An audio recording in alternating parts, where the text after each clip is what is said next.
ஜெய் சாயிராம். வாய்ப்புகள் கிடைத்தால் திறமை இல்லாதவர்கள் கூட வாழ்க்கையில் உயர்ந்து விடலாம். ஆனால் வாய்ப்புகள் கிடைக்கவே இல்லை என்றால் திறமை இருந்தும் கூட இருக்கும் இடம் தெரியாமல் போய்விடுவதும் உண்டு. இதுதான் வாழ்க்கை. ஜெய் சாயிராம். ஜெய் ஜெய் சாயிராம். நம்ம சாயன்பர்கள் எல்லாரும் எப்படி இருக்கீங்க? எல்லாரும் நல்லா இருப்போம். ஓம் சாயிராம். என் அன்பு பிரியமே, உனக்கு கிடைக்க வேண்டியது ஏதாவது ஒரு ரூபத்தில் உன்னிடம் கொண்டு வந்து சேர்க்க நான் முடிவு செய்து விட்டேன். நீ எதிர்பார்த்தபடியே உன் கையில் கிடைக்கும். அதற்கான காலமும் நேரமும் கனிந்திருக்கிறது என் பிரியமே. மிகப்பெரிய மகத்தான மாற்றம் உன் வாழ்வில் நிகழ அத்தனை ஏற்பாடுகளையும் நான் செய்துவிட்டேன். அத்தனை ஏற்பாடுகளையும் உனக்காகவே நான் செய்திருக்கிறேன் என் பிரியமே. உனக்கான வாய்ப்பு வரும் பொழுது அதை மிக சரியாக பயன்படுத்திக்கொள். உனக்கானது உன்னிடமே வந்து சேரும். மிகப்பெரிய மகிழ்ச்சி நாளையே உனக்காக காத்திருக்கிறது. உன்னுடைய வாழ்வில் பல நல்ல நல்ல மாற்றங்களை காணப்போகிறாய். உதவி செய்வதற்காகவே உன் சாயப்பா உன்னை தேடி வந்திருக்கிறேன். ஆம் என் பிரியமே, விடியலில் மிகப்பெரிய மகிழ்ச்சியை காணப்போகிறாய். விடியலில் உனக்காகவே மகிழ்ச்சி காத்திருக்கிறது.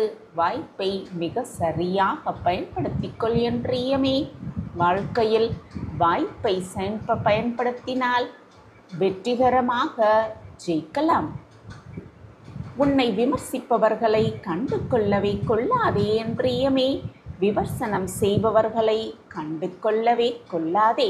ஏனென்றால் அது அவர்களுடைய வேலை. விமர்சிப்பது. உனக்கு தெரிந்தது எதுவோ அதை செய்து கொண்டே இரு. உனக்கானது பிரம்மாண்டமாகவே உனக்காக காத்திருக்கும். என் அன்பு பிரியமே, உனக்கு என்ன தோன்றுகிறதோ, என்ன செய்ய வேண்டும் என்று மனதால் ஆசைப்படுகிறாயோ அதை முடிந்தவரை செய்துவிட்டு போ. நீ நினைப்பதற்கு மேலாக மாற்றங்களை நான் உனக்கு வழங்கியே தீருவேன். என் அன்பு பிரியமே, எப்பொழுதுமே வாழ்க்கையில் நிறைய பிரச்சனைகள் இருக்கிறது. எனக்கு மட்டும் ஏன் இவ்வளவு கஷ்டம்? நிம்மதியாக வாழவே முடியவில்லையே என்று புலம்பிக் கொண்டே இருக்காதே என் பிரியமே. இந்த மாதிரியான கேள்விக்கு பதில் சொல்லக்கூடிய ஒருவர் நிச்சயமாக இருக்கிறார் என்ற நம்பிக்கையோடு இரு. உன்னுடைய போராட்டத்திற்கான தீர்வு நிச்சயமாக உனக்கு கிடைக்கும். எப்பொழுதுமே புலம்பிக் கொண்டே இருக்காதே. உன்னுடைய வாழ்க்கையை ஒரு வார்த்தை மாற்றும், நிச்சயமாக மாற்றும். அந்த மாற்றத்திற்கான நேரம்தான் இப்பொழுது உனக்கு வந்திருக்கிறது என் பிரியமே. அந்த ஒரு வார்த்தையை, உன் வாழ்வை மாற்றும் வார்த்தையை சொல்லிப்பார். உனக்கானது உன்னை தேடி வரும். இதை விளக்கும் விதமாக ஒரு சிறிய கதையை பார்க்கலாம். வாழ்க்கையை மாற்றும் அந்த வார்த்தை. ஆம் என் பிரியமே, உன்னுடைய மனதில் ஒரு புது வெளிச்சம் பிறக்கப் போகிறது. மிகப்பெரிய பாரம் இறங்கின மாதிரி ஒரு முழுமையான பிரகாசம் உன் மனதில் பிறக்கப் போகிறது. இந்த கதையை கேட்டால் உனக்கான ஒரு வழி பிறக்கும். ஒரு ஊரில் ஒரு பிரபலமான ஒருவர் வாழ்ந்து வந்தார். அது ஒரு அமைதியான இடம். அங்கே மரங்களும் பூக்களும் சின்ன சின்ன குன்றுகளும் மனதுக்கு ஒரு சாந்தியை கொடுக்கும் மாதிரி இருக்கும். அந்த காடு மாதிரியான ஒரு அமைதியான சூழ்நிலையில் மனம் தானாகவே அமைதியுறும். அந்த இடத்தில் நிறைய பேர் அவர்களுடைய மன அமைதியை தேடி வருவார்கள். நிறைய குருமார்களும் அங்கே இருந்தார்கள். ஒவ்வொருவரும் ஒவ்வொரு விதத்தில் சிறந்தவர்கள். அந்த மடத்தில் ஒரு பிரபலமானவரும் இருந்தார். அவர் மிக மிக பிரபலமானவர். அவர் பேசுகிற ஒவ்வொரு வார்த்தையும் சாதாரணமாக இருக்காது. அதில் ஏதோ ஒரு மந்திரம் கலந்தது மாதிரி இருக்கும். ஒவ்வொரு வாக்கியமும் வாழ்க்கையோட ஆழமான உண்மைகளை உணர்த்தும். அந்த அளவுக்கு மிக மிக ஆழமான அர்த்தத்தோடு இருக்கும் அவர் வார்த்தைகள். அவர் சொல்லும் ஒவ்வொரு வார்த்தையையும் நம் வாழ்க்கையை மொத்தமாக மாற்றிவிடும். அவர் ஒரு அறிவு கடல் மாதிரி. அவர்கிட்ட இருந்து ஒவ்வொரு அறிவுரையும் ஒரு வாழ்க்கை பாடமாகவே இருக்கும். அது கேட்பவர்களுடைய மனதில் அப்படியே பதிந்து விடும். ஒரு நாள் காலையில் அந்த மடத்திற்கு ஒரு இளைஞன் வந்தான். அவன் பெயர் ராம். அவனுக்கு வயது 23. அவன் முகம் முழுவதும் ஒரு விதமான பதட்டம். அவனுடைய கண்ணில் ஒரு தெளிவில்லாத குழப்பம். மனதில் ஏதோ ஒரு பெரிய சுமை. அந்த சுமையோடவே குருவை பார்க்க வந்தான் அந்த இளைஞன். அந்த குருவிடம், குருவே, வாழ்க்கையே எனக்கு இருண்ட மாதிரி இருக்கிறது. எங்கு பார்த்தாலும் ஒரே இருட்டாக இருக்கிறது. எனக்கு எந்த ஒரு வழியும் தெரியவே இல்லை. எல்லாம் என் கையை விட்டு போன மாதிரி இருக்கிறது. என்னால் எதையுமே கண்ட்ரோல் பண்ண முடியவே இல்லை. எல்லாமே எனக்கு எதிராக நடக்கிற மாதிரி இருக்கு குருவே. உங்க மடத்தில் ஒரு வாரம் நான் தங்குவதற்காக ஆசைப்படுகிறேன். என் வாழ்க்கையில் ஏதோ ஒரு மாற்றம் வேண்டும் என்று நான் ஆசைப்படுகிறேன் என்று மிக மிக வருத்தமாக கூறினான் அந்த இளைஞன். எனக்காக ஒரு வழி காட்டுங்கள் குருவே என்று மனதில் உள்ள அனைத்து பாரத்தையும் அந்த குருவிடம் கொட்டினான். அந்த குரு அவனுடைய கஷ்டத்தை புரிந்து கொண்டு சமாதானமாக ஒரு புன்னகையோடு அந்த இளைஞனை பார்த்து சிரித்தார். அந்த சிரிப்பில் ஒரு அமைதி இருந்தது, ஒரு ஞானம் இருந்தது. அதுவே அந்த இளைஞனுக்கு ஒரு விதமான நிம்மதியை கொடுத்தது. அவர் அந்த இளைஞனின் கோரிக்கையையும் ஏற்றுக்கொண்டார். சரி, ஒரு வாரம் இங்கேயே இரு, நீ இங்கேயே இருந்து கொள்ளலாம் என்று கூறினார் குரு. இளைஞனுக்கு பெரிய நிம்மதியாக இருந்தது. அவன் மனதில் ஒரு சின்ன நம்பிக்கை துளிர்விட்டது. அந்த நாளிலிருந்து இளைஞன் குருவின் சீடனாக வாழ்க்கையை பழக ஆரம்பித்தான். அந்த மடத்தில் ஒரு முக்கியமான விதியும் இருந்தது. அந்த விதி என்னவென்றால், பேசக்கூடாது, பார்த்து கொள்ளலாம், உணர்ந்து கொள்ளலாம். இதுதான் அந்த விதி. பேசாமல் சுற்றி நடக்கும் விஷயங்களை கவனித்து மனதிற்குள் உள்வாங்கணும். முதலில் இளைஞனுக்கு மிக மிக கஷ்டமாக இருந்தது இந்த விதியை பின்பற்ற. அவன் எப்பவுமே அவனுடைய கஷ்டங்களை பற்றி மட்டுமே பழகியவன், அதை பற்றி மட்டுமே பேசி பழகியவன். ஆனால் அந்த விதி அவனுக்குள்ள ஒரு புதுவிதமான அமைதியையும் கவனிக்கும் திறமையையும் வளர்க்க ஆரம்பித்தது. முதல் நாளிலேயே இளைஞன் ஒரு சின்ன விதியை கடைப்பிடிக்க ஆரம்பித்தான். அது ஒரு சாதாரணமான விதி மாதிரி தெரிந்தாலும் அதில் ஒரு ஆழமான அர்த்தமும் இருந்தது. ஒரு சிறியதாக ஒரு தாளை எடுத்து அந்த தாளை இளைஞனிடம் கொடுத்தார் குரு. இளைஞன் அந்த தாளை எப்பொழுதும் உன்னோடு பையில் வைத்துக்கொள், ஒரு வாரம் கழித்து அதை திறந்து பார் என்றார். அதுவரைக்கும் அந்த தாளை திறக்கவே கூடாது என்று குரு சொன்னார். என்ன நடந்தாலும் எந்த சூழ்நிலையிலும் இந்த தாளை நீ பார்க்கக்கூடாது, இதை உன்னுடைய பையில் பத்திரமாக வைத்துக்கொள் என்று கூறினார். ஒரு வாரம் கழித்து நீயும் நானும் சேர்ந்து இதை திறக்க வேண்டும் என்று குரு கூறினார். உறுதியாக சொன்னார். இளைஞன் ஆச்சரியமாக குருவை பார்த்தான். அந்த காகிதத்தில் அப்படி என்ன இருக்கிறது, என்ன இருக்கிறது, ஏன் திறந்து பார்க்கக்கூடாது என்று பல கேள்விகள் அவனுடைய மனதிற்குள் ஓடிக்கொண்டே இருந்தது. ஆனால் மடத்துடைய விதியை மதித்து அவன் எந்த கேள்வியும் கேட்கவில்லை, எந்த கேள்வியையும் கேட்கவே இல்லை. குரு சொன்னதை அப்படியே கேட்டான், நடைமுறையும் படுத்தினான். அவன் அந்த காகிதத்தை எடுத்து தன்னுடைய பையில் பத்திரமாக வைத்து கொண்டான்.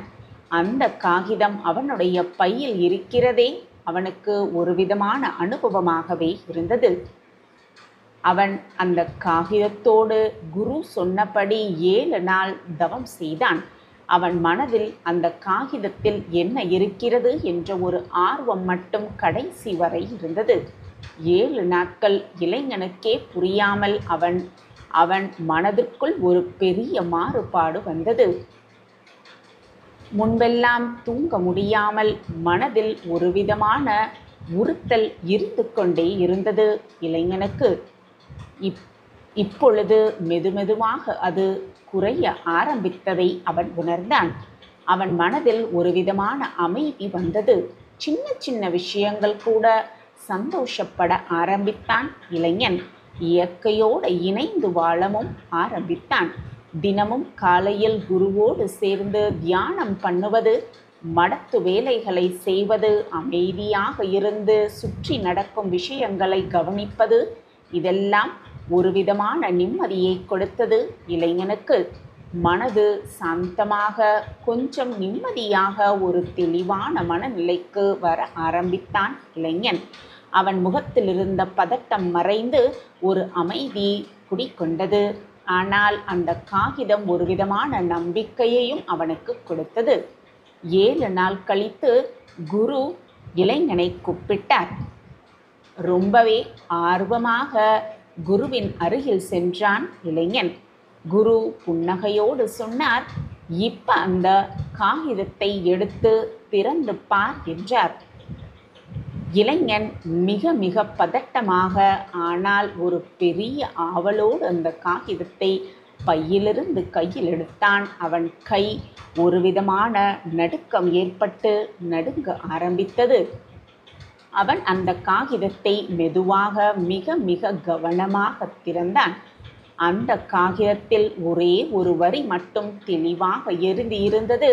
அதை அவன் படித்ததும் அவனுக்குள்ள உள்ள அனைத்து உணர்வுகளும், எல்லா உணர்வுகளும் ஒரே நேரத்தில் வெடித்தது. அந்த காகிதத்தில் என்ன எழுதியிருந்தது தெரியுமா? எதுவுமே நிரந்தரம் இல்லை, எதுவுமே நிரந்தரம் இல்லை என்று அந்த காகிதத்தில் எழுதியிருந்தது. இதை பார்த்த இளைஞனுக்கு கண்ணீர் வந்தது. அவன் அதை பார்த்ததும் கண்ணீர் விட ஆரம்பித்தான். ஆனால் அது துக்கத்திற்கான கண்ணீர் அல்ல, அது ஒரு நிம்மதிக்கான கண்ணீர். அவனுள் இருந்த எல்லா பாரமும் இறங்கிவிட்ட மாதிரி ஒரு நிம்மதியான மனநிலைக்கு சென்றான் இளைஞன். அவன் கண்ணீர் விட்டு கதறி அழுதான். அப்படியே குருவின் காலில் விழுந்து வணங்கினான். அந்த காகிதம் என்ன சொல்கிறது என்றால், வாழ்க்கையில் ஏற்படும் எல்லா சோகம், தோல்வி, தவறு, கஷ்டமான நொடிகள் எல்லாமே தற்காலிகம்தான். எதுவுமே நிரந்தரம் கிடையாது, எதுவுமே நிரந்தரமானது கிடையாது. இந்த 3 வார்த்தைகள் அவனுடைய வாழ்க்கையை மொத்தமாக மாற்றியது. நாம் எதிர்கொள்ளும் எதுவாக இருந்தாலும், அது எவ்வளவு பெரிய கஷ்டமாக இருந்தாலும் சரி, எவ்வளவு பெரிய தோல்வியாக இருந்தாலும் சரி, இதுவும் கடந்து போகும், எதுவும் நிரந்தரம் இல்லை என்ற உண்மையை அவன் உணர்ந்தான். அவன் மனதில் இருந்த எல்லா கஷ்டங்களும், பயங்களும், குழப்பங்களும் ஒரே நொடியில் காணாமல் போனது.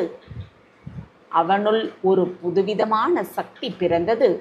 அந்த காலையிலிருந்து மொத்தமாக மாறினான் இளைஞன். அவன் வாழ்க்கையை ஒவ்வொரு நிமிடமும் மிக முழுமையாக வாழ ஆரம்பித்தான். அவன் புரிந்து கொண்டான், எதுவுமே நிரந்தரமில்லை, எல்லாம் நம்மில்தான் இருக்கிறது. நம் உணர்வுகளையும் விஷயங்களையும் பார்க்கிற பார்வையை மட்டுமே தவிர வெளியே நடக்கிற எல்லா விஷயமும் எதையும் நம்மால் சரி செய்ய முடியாது. எதுவும் நிரந்தரமல்ல, அனைத்தும் நடந்தேதான் தீரும் என்பதை உணர்ந்து கொண்டான்.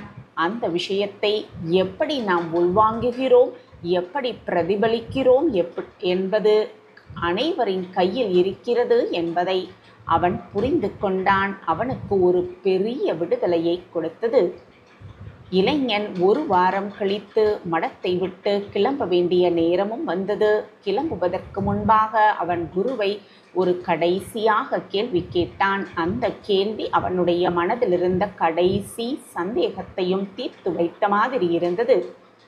குரு, இந்த ஒரு வார்த்தையில், இந்த ஒரு ஞானத்தில் எனக்கு ஒரு பெரிய வழி கிடைத்துவிட்டது. என் வாழ்வே மாறிவிட்டது. ஆனால் நாம் எப்படி தயாராக இருப்பது? நம் எதிர்காலத்தில் மறுபடியும் கஷ்டங்கள் வந்தால் எப்படி அதை எதிர்கொள்வது என்று கேட்டான் குருவிடம். உடனே குரு இளைஞனை பார்த்து புன்னகைத்தார். அந்த புன்னகையில் ஒரு பெரிய ஞானம் ஒளிந்திருந்தது. அவர் சொன்னார், இளைஞனே, ஒரு சிறு காற்று மரத்தை அசைக்க முடியும். எவ்வளவு பெரிய காற்றாக இருந்தாலும் மரத்தை அசைக்கும். ஆனால் மரம் எப்பவுமே தன்னுடைய வேரில் நம்பிக்கை வைத்து உறுதியாக நின்று கொண்டுதான் இருக்கும். அது எவ்வளவு பெரிய புயலாக இருந்தாலும் சரி, மரம் சாயாது. அதே போல நீயும் உன் உள்ளத்தில் நிம்மதி வைத்து உன்னுடைய மனதை நிம்மதியாக வைத்து கொண்டால் உன்னுடைய வேர்கள் ஆழமாக இருக்கும். எப்பொழுதுமே அனைத்தையும் உன்னால் தகர்த்து எறிய முடியும். உன்னை எதுவும் அசைக்க முடியாது. நீ உறுதியாக நிற்க. உன்னுடைய உள்ளம்தான் உன்னுடைய பலம் என்று கூறினார். அந்த வார்த்தைகள் ஆழமாக இளைஞனின் மனதில் பதிந்தது.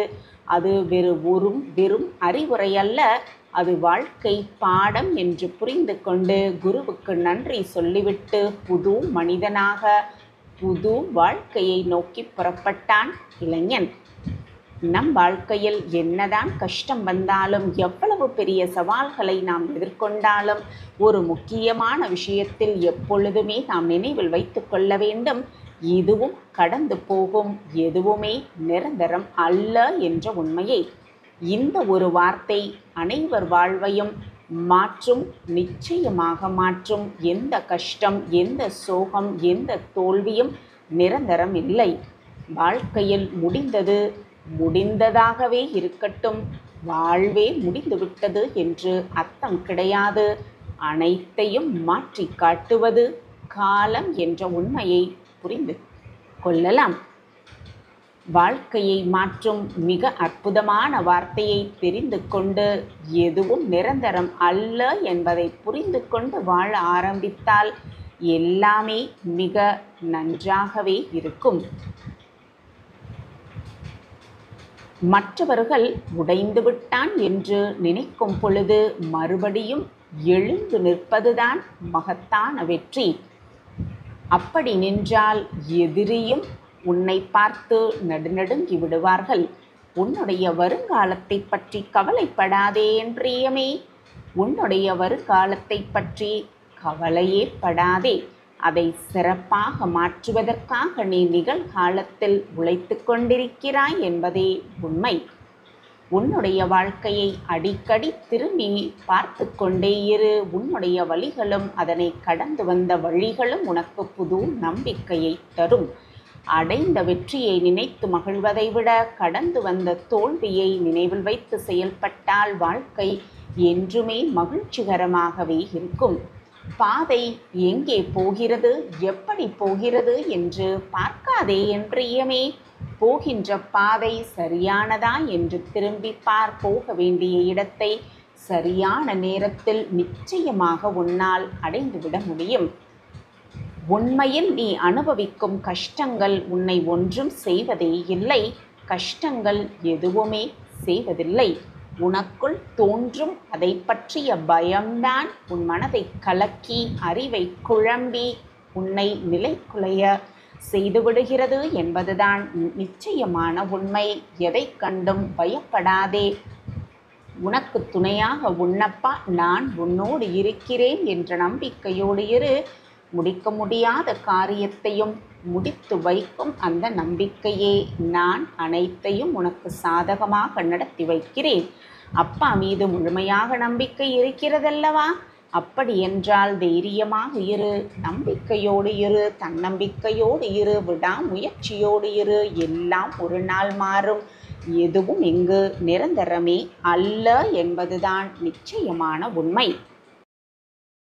நம்பிக்கைதான் வாழ்க்கை. என் அன்பு குழந்தையே, எல்லோர் வாழ்க்கைக்கும் அவசியம் தேவையான ஆற்றல் நம்பிக்கைதான்.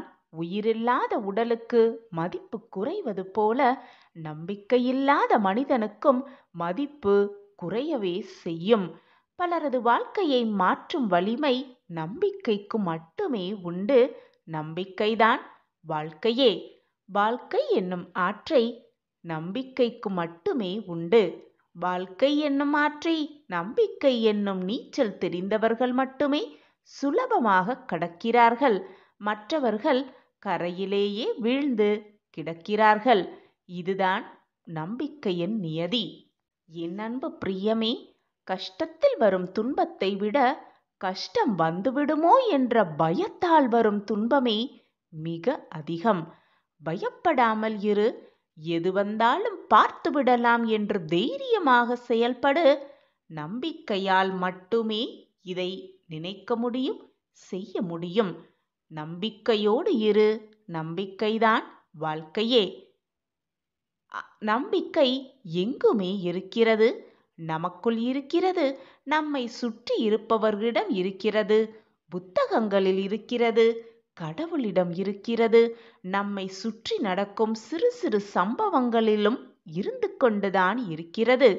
ஒவ்வொன்றையும் கூர்ந்து கவனித்தால் நம்பிக்கையை பற்றி நாமே நிறைய விஷயங்களை கற்றுக்கொள்ளலாம் குழந்தையே. எந்த ஒரு விஷயம் செய்யும் பொழுதும் நம்பிக்கையாக நாம் இதை செய்தால் நிச்சயமாக வெற்றி அடைவோம் என்ற நம்பிக்கையோடு செய்தால் நிச்சயமாக வெற்றி பெற்றுவிடலாம். அதை விட்டுவிட்டு வெற்றி பெறுவோமா, இதை செய்ய நம்மால் முடியுமா என்று கேள்விக்குறியோடே செய்ய ஆரம்பித்தால் நிச்சயமாக ஏதாவது ஒரு தடங்கள், சோதனைகள் வரத்தான் செய்யும். உனக்கு எல்லாமே இனி ஜெயம்தான். உன்னுடைய எண்ணம் எப்பொழுதுமே வீணாகாது குழந்தையே. உன் பொறுமையான காத்திருப்புக்கு நிச்சயமாக ஒரு பதில் கிடைக்கும். என் பிரியமான கண்மணியே, உன் வாழ்வில் லட்சியத்தை அடைய வேண்டும் என்ற பொறுப்பும் தன்னம்பிக்கையும் உன்னில் எப்பொழுதுமே இருக்க வேண்டும். அப்பொழுதுதான் வெற்றி என்னும் கனியை எளிதாக எட்டிப்பிடிக்கலாம். அதே சமயம் எதையும் எதிர்கொள்ளும் பக்குவமும் உனக்கு மிக மிக அவசியம். எனக்கு கிடைத்திருக்கும் இந்த வாழ்க்கையை எனக்கு வேண்டாம் என்று சொல்லும் அளவிற்கு தினம் தினம் ஏதாவது ஒரு கஷ்டம் ஏதாவது ஒரு ரூபத்தில் எனக்கு வந்து கொண்டே இருக்கிறதே சாயிநாதரே. நான் எப்படி நம்பிக்கையாகவும் பொறுமையாகவும் காத்திருக்க முடியும் என்று புலம்பாதே என் குழந்தையே. நான் உனக்கு பலமுறை கூறிவிட்டேன் குழந்தையே. இந்த உலகத்தில் உள்ள அனைவருக்கும் கஷ்டங்களும் சந்தோஷமும் மகிழ்ச்சியும் துன்பமும் மாறி மாறி வந்து கொண்டுதான் இருக்கும். இது போன்ற பிரச்சனை எல்லார் வாழ்விலும் நிகழ்ந்து கொண்டுதான் இருக்கிறது. உனக்கு பெரிதாக தெரியும் பல பிரச்சனைகள் மற்றவர்களுக்கு சிறிதாக தெரியக்கூடும். அதேபோல் உனக்கு சிறிதாக இருக்கக்கூடிய பிரச்சனைகள் மற்றவர்களுக்கு தலையாய பிரச்சனையாகவே இருக்கக்கூடும். உன்னுடைய பலத்தை நீயே நம்பவில்லை என்றால் வேறு யாரு நம்புவார்கள் உன் பலத்தை பற்றி?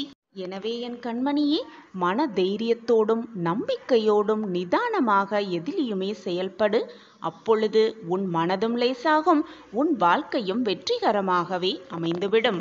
காரியங்கள் எல்லாம் கைகூடும் நேரம் மிக அருகில் வந்துவிட்டது. உன்னுடைய நிகழ்காலம் கடினமாக இருந்தாலும் இதுவே நிரந்தரமில்லை, இதுவே நமக்கு நிரந்தரம் என்று எண்ணிவிடாதே. உன்னுடைய இந்த நிலையும் மாறும், காலங்களும் மாறும். உன் அப்பா அனைத்தையும் மாற்றி காட்டுவேன் என் பிரியமான குழந்தைக்காக. உனக்கு செய்யாமல் வேறு யாருக்கு செய்ய போகிறேன் உன்னா அப்பா? பேரும் புகழும் பெற்று எல்லா செல்வங்களும் பெற்று சகல சௌபாக்கியத்தோடு நிம்மதியாகவும் சந்தோஷமாகவும் ஆனந்தமாகவும் வாழ்வாய். இது உன் சாயப்பாவின் சத்திய வாக்கேதான். கலங்காதே என் குழந்தையே, உனக்கு நான் துணையிருப்பேன். யார் உன் உலகில் யார் உன் வாழ்வில் இருந்தாலும் இல்லாவிட்டாலும் உனக்கு துணையாக பக்கபலமாக எப்பொழுதும் உன் அப்பா உன் அருகிலேயே இருப்பேன் என்பதை மறந்து விடாதே. என் வார்த்தைகளின் மீது நம்பிக்கை வை குழந்தையே. யாரிடமும் எதை கேட்பதற்கும் தயக்கம் கொள்ளாதே. இப்படி எல்லோரிடத்திலும் எல்லா விஷயத்துக்கும் தயங்கிக் கொண்டே இருந்தால் எப்படி நீ உன் வாழ்வில் ஜெயிப்பாய்? தன்னம்பிக்கையோடு இரு, நம்பிக்கையோடு இரு. உன் அப்பா இருக்கிறேன். என் வார்த்தைகளை எப்பொழுதும் மறந்து விடாதே. தைரியமாக இரு. உன் மனவேதனையாக இருந்தால் சட்டென என் கையை பற்றிக்கொள். குழந்தையே, அனைத்துமே நானாக நீ எண்ணிக்கொண்டிருக்கையில் சதா சர்வகாலமும் சாயி சாயி சாயி என்று நீ சொல்லிக்கொண்டே இருக்கும் பொழுது உன்னை விட்டு போக எனக்கு எப்படி மனம் வரும் குழந்தையே? நீ உன்னுடைய பிரார்த்தனையை என்னிடம் வைக்கும் பொழுது உன்னுடைய வேண்டுதல்களை நிறைவேற்றாமல் இருக்க எனக்கு எப்படி மனம் வரும்? என் பிரியமான குழந்தையை என்னிடம் அன்பாக கேட்கும் பொழுது அதை முகம் மலரும் அளவிற்கு செய்து கொடுப்பதுதானே ஒரு தந்தையின் கடமை. உன்னுடைய வேண்டுதல் எனக்கு செவி சாய்த்து விட்டது, எனக்கு கேட்டு விட்டது. அந்த வேண்டுதலை நிறைவேற்றவே உன் சாயப்பா ஆசையோடு காத்து கொண்டிருக்கிறேன். வா குழந்தையே, வந்து வேண்டிய வரத்தை என் கைகளிலிருந்து மகிழ்ச்சியாக பெற்றுக்கொள். இனி உன் வாழ்க்கையில் எல்லாம் சுகமாக மாறப்போகிறது. நீ கேட்டது எல்லாம் உனக்கு கிடைக்கப் போகிறது. நினைத்தது எல்லாம் நடக்கப் போகிறது. நீ என்னிடம் பிரார்த்தனையாக வைத்தது அனைத்தும் உனக்கு நிறைவேறப் போகிறது. உனக்கு அனைத்தையும் அள்ளி அள்ளி கொடுக்கவே உன் சாயப்பா காத்து கொண்டிருக்கிறேன். உன் வருகைக்காக. உன் சாயப்பாவை நம்பி ஏமாந்தவர்கள் என்ற பேச்சிற்கே இடம் கிடையவே கிடையாது. என்னை நம்பியவர்களை நான் எப்பொழுதும் வீணாக்கினதே இல்லை. அவர்கள் நம்பிக்கையை நான் எப்பொழுதுமே உன்னுடன் தான் இருக்கிறேன் என் குழந்தையே. என் வாழ்க்கையே நீயாக இருக்கும் பொழுது நான் எப்படி உன்னை கைவிட்டு உன்னுடைய வாழ்க்கை பயணத்தில் தொடர்ந்து நிம்மதியாக ஒவ்வொரு அடியையும் நம்பிக்கையோடு எடுத்து வை. உனக்கு துணையாக எப்பொழுதுமே உன் அப்பா உன் அருகிலேயே இருப்பேன். நீ தவறான பாதையில் சென்றால் உன்னை தாங்கி பிடிக்கும் அனைத்துமாக உன் அப்பா உன் அருகிலேயே இருக்கும் பொழுது வீணாக எதற்குமே பயப்படாதே, கலங்காதே, கண்ணீரை வீணடிக்காதே. உன் கடினமான காத்திருப்புக்கும் பொறுமைக்கும் நீ விரும்பிய பரிசை மகிழ்ச்சியாக வந்து உன் சாயப்பாவிடம் வந்து வேண்டிய வரத்தை அள்ளி அள்ளி பெற்றுக்கொள். எனவே இனி கவலையே வேண்டாம். நான் கொடுப்பதெல்லாம் நன்மைக்கே நினைத்து நான் கொடுப்பதை உன் அப்பா கொடுப்பதை பக்தி சிரத்தையோடு நம்பிக்கையோடு மகிழ்ச்சியோடு அதை வாங்கிக் கொள்ள வேண்டும். இதுதான் உன் சாயப்பாவின் ஆசையும் கூட. கலங்காதே என் கண்மணியே, உன் அப்பா நான் இருக்கிறேன். இதுவரை உன் வாழ்க்கையில் நிகழ்ந்த சோதனையெல்லாம் உன்னை விட்டு விலகி மகிழ்ச்சி, சந்தோஷம், ஆனந்தம் எல்லாம் ஒன்று கூடும் நேரம் எல்லாம் கனிந்து இருக்கிறது. இந்த நேரத்தில் வீணாக உன் மனதை போட்டு குழப்பிக் கொள்ளாதே. உன்னுடைய வேண்டுதல் என் காதுகளுக்கு எட்டிவிட்டது. தக்க சமயம், தகுந்த நேரம் என்பது உன்னிடத்தில் இல்லை என் குழந்தையே. அதை எதிர்பார்த்து எதிர்பார்த்து காத்திரு. உனக்கான நேரம் என்று ஒன்று நிச்சயமாக வரும். விதியை நினைத்து நொந்து கொண்டே இல்லாமல் என்னுடைய உதியை மனதார இட்டுக்கொள். உன்னுடைய கஷ்டமும் வேதனையும் சோதனையான காலமும் விலகுவதை உன்னால் நிச்சயமாக உணர்ந்து கொள்ள முடியும். என்னை மட்டுமே முழுமையாக நம்பிக்கை வைத்திருக்கும் நீ, என்னை மட்டுமே முழுமையாக வணங்கும் நீ, நேரம் காலமெல்லாம் பார்க்க வேண்டிய அவசியமே இல்லை. என்னை நம்பி என் பாதத்தில் அனைத்தையும் சமர்ப்பித்துவிட்டு ஆக வேண்டிய வேலையை கவனி. உனக்கு என்று எழுதப்பட்டது, உனக்கு என்று விதிக்கப்பட்டது நிச்சயமாக உன்னிடம் வந்து சேரும். அந்த வேலையை உன் சாயிடேவா பார்த்து கொள்கிறேன். என்னுடைய ஆசிர்வாதம் எப்பொழுதுமே உன்னிடம் உண்டு. நீ உயிராய் நேசித்த உறவு உன்னை வந்து சேரும் நேரம் நெருங்கிவிட்டது. உன் கவலையும் கஷ்டமும் உன்னை விட்டு விலகும் நேரமும் நெருங்கிவிட்டது. இனி எதுவும் உன்னை நெருங்காமல் உன் அப்பா பார்த்து கொள்வேன். நிச்சயமாக பார்த்து கொள்வேன். உன்னுடைய துன்ப நிலையெல்லாம் மாறும். உனக்கு வேண்டியதை உன் கையில் கொடுத்து உன்னை இன்பக்கடலில் ஆழ்த்தப் போகிறேன் உன் சாயி தேவா. உன்னுடைய முன்னேற்றத்திற்கும் வெற்றிக்கும் உறுதுணையாக உன் அப்பா எப்பொழுதும் இருப்பேன். உன்னுடைய வாழ்க்கையை நீயே முடிவு செய்து விடாதே. இப்பொழுது இந்த நொடி எவ்வளவு சந்தோஷமாக வாழ முடியுமோ அதை மட்டும் யோசித்து செயல்படு. உன்னுடைய எதிர்காலம் நீ நினைத்ததை விட இரட்டிப்பு மகிழ்ச்சியாகவும் சந்தோஷமாகவும் நான் அமைத்துத் தருகிறேன் என் பிரியமான கண்மணிக்காக. பிரச்சனையே இல்லாத வாழ்க்கை என்பது மரணம்தான். உனக்கு இருக்கும் இந்த போராட்டமான வாழ்க்கையை எப்படி சவாலாக எதிர்கொண்டு ஜெயிக்கிறேயோ அதை பொறுத்துதான் உன் வாழ்க்கை வெற்றிகரமாகவே இருக்கும். பிரச்சனை வந்துவிட்டால் துவண்டு விடாமல் நம்பிக்கையோடு தன்னம்பிக்கையோடு செயல்படு. உனக்கான வெற்றி நிச்சயமாக உன்னை வந்து சேரும். அந்த வெற்றியை உன்னிடம் கொடுக்க உன் சாயப்பா அனைத்து விதமான உதவிகளையும் வேலைகளையும் எப்பொழுதும் செய்து கொண்டே இருப்பேன்.